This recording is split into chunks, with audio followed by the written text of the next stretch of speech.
दैनिक जागरण संपादकीय। आज का टॉपिक मुश्किल में कांग्रेस। 1, 2, 3 स्टार्ट।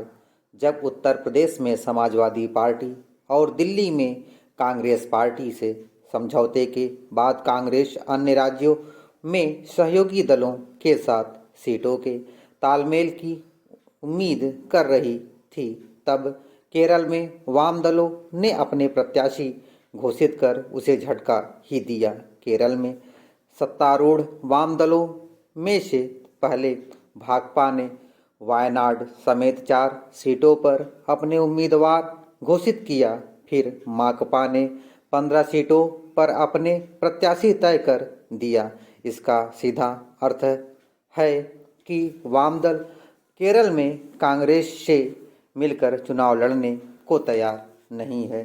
क्योंकि राहुल गांधी वायनाड से सांसद हैं, इसलिए उन्हें यह तो वाम दलों के खिलाफ चुनाव लड़ने का साहस जुटाना होगा या फिर अन्य किसी राज्य से चुनाव लड़ने जाना होगा। वाम दलों की सलाह तो यह है कि यदि कांग्रेस भाजपा को हराना चाहती है तो राहुल गांधी को उत्तर भारत से चुनाव लड़ना चाहिए। उत्तर भारत में उनके लिए कोई सुरक्षित सीट तलाशना एक कठिन काम है, क्योंकि पिछले चुनाव में वह अपनी परंपरागत सीट अमेठी से चुनाव हार गए थे।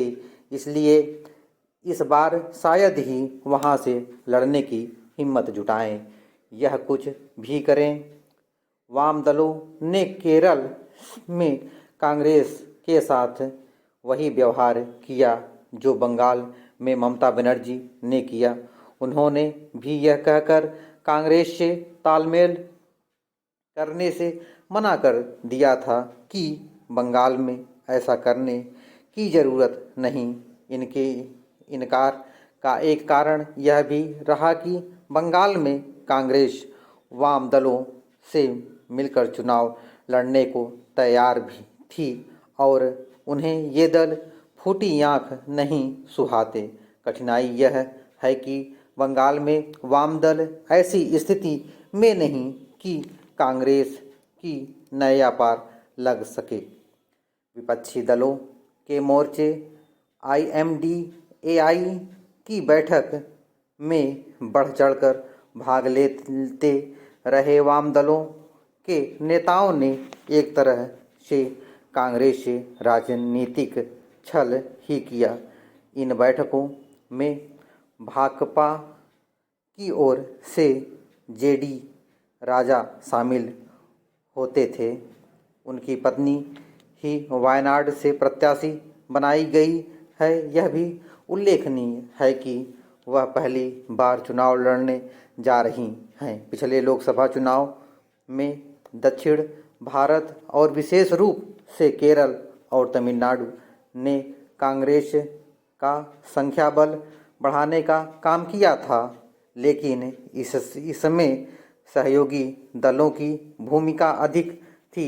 पिछली बार पंजाब ने भी उसे सहारा दिया था, लेकिन इस बार यह वहाँ उतनी मजबूत नहीं दिख रही है।